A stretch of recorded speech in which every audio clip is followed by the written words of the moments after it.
आणि आता घेणार आहोत विविध क्षेत्रातील महत्त्वाच्या बातम्यांचा वेगवान आढावा महाफास्ट 100 बातम्यांमधून।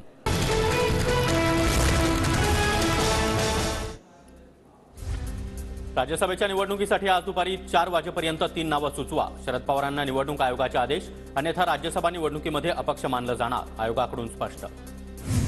थोड्याच वेळात शरद पवारांची पत्रकार परिषद। निवडणूक आयोगाच्या निकालानंतर पवार काय बोलणार, संपूर्ण देशाचं लक्ष। दुपारी 3 वाजेपर्यंत पक्षाचं नाव आणि चिन्ह आयोगाला कळवणार, खासदार सुप्रिया सुळेंची माहिती। तर निवडणूक आयोगाच्या निर्णयाविरोधात सुप्रीम कोर्टात जाणार। अजित पवार गटाकडून सुप्रीम कोर्टामध्ये कॅव्हेट दाखल। शरद पवार गट सुप्रीम कोर्टामध्ये जाण्यापूर्वी खबरदारी, आमची बाजू ऐकल्याशिवाय कोणताही आदेश देऊ नये, अजित पवार गटाची सर्वोच्च न्यायालयाकडे मागणी।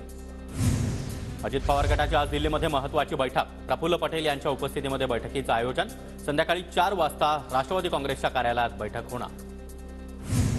निवडणूक आयोगाच्या निर्णयानंतर शरद पवारांची वकिलांसोबत चर्चा। कपिल सिब्बल, अभिषेक मनु सिंघवी यांच्यासोबत फोनवरून चर्चा।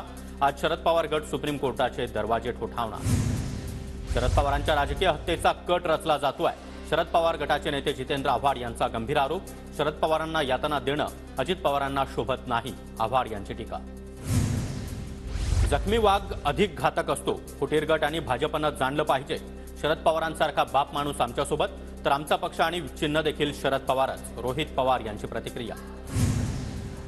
आम्हाला जनता न्याय देणार, आम्हाला खात्री, अदृश्य शक्तींचा वापर करून सर्व घडवलं जात आहे, अनिल देशमुख यांची सत्ताधाऱ्यांवर टीका।